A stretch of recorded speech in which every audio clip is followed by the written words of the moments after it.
warahmatullahi wabarakatuh. Saya Anggriani Hipi dari kelas B Pendidikan Geografi. Di sini saya akan mempresentasikan materi tentang jenis dan model-model PTK. Yang pertama, jenis-jenis PTK, di mana di dalam jenis-jenis PTK ini terbagi atas 4 jenis, yaitu yang pertama PTK diagnostik, PTK partisipan, PTK empiris, dan PTK eksperimental. Yang pertama tentang PTK diagnostik, di mana penelitian ini dilakukan untuk menuntun peneliti ke arah suatu tindakan karena suatu masalah yang terjadi. Misalnya, adanya konflik antar siswa di kelas dan adanya pertengkaran di antara siswa dan sejenisnya. Yang kedua yaitu PTK partisipan.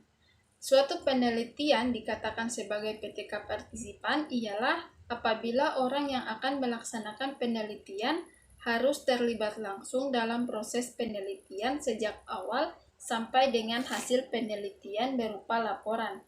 Contohnya, misalnya peneliti berusaha menangani konflik antara siswa pada suatu sekolah, di mana peneliti secara langsung mengamati serta menganalisis hubungan antar siswa di suatu sekolah dengan mencari sumber masalah yang ada, kemudian menganalisa semua informal yang didapatkan dan menghasilkan cara penyelesaian masalah terbaik atas konflik yang terjadi.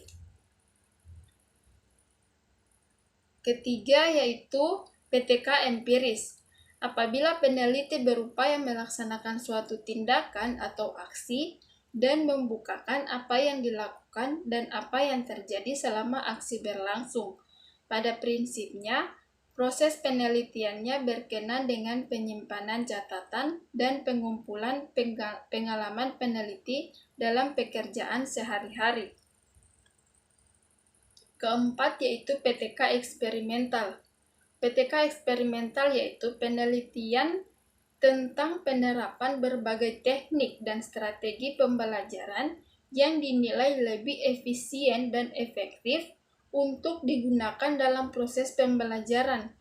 Peneliti berupaya mengimplementasikan berbagai teknik atau strategi tersebut secara efisien dan efektif di dalam proses pembelajaran.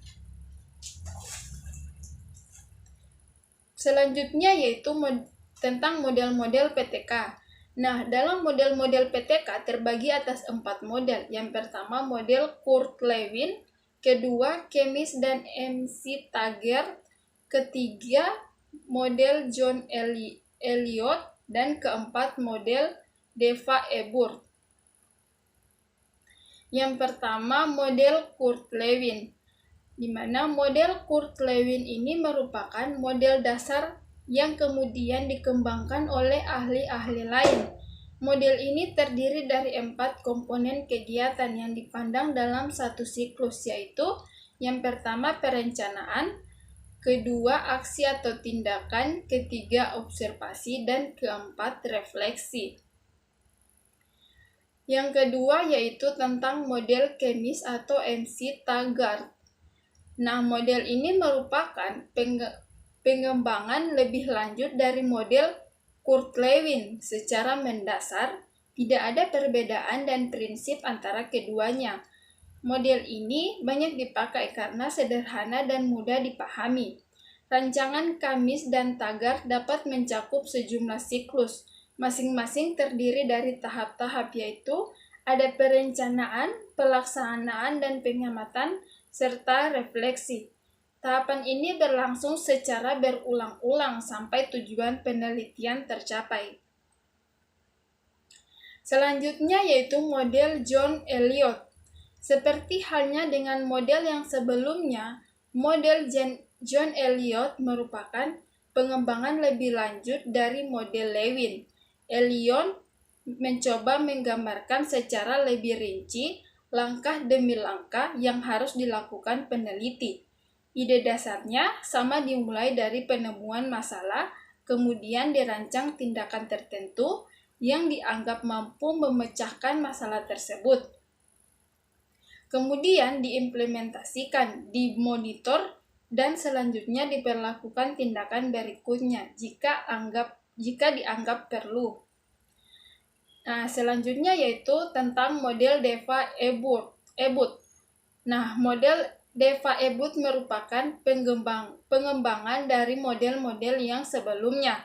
Menurut Deva-Ebut, model PTK yang dikembangkan oleh ahli tersebut sudah bagus, hanya saja di dalam model-model tersebut masih terdapat beberapa hal atau bagian yang belum tepat sehingga masih perlu diperbaiki.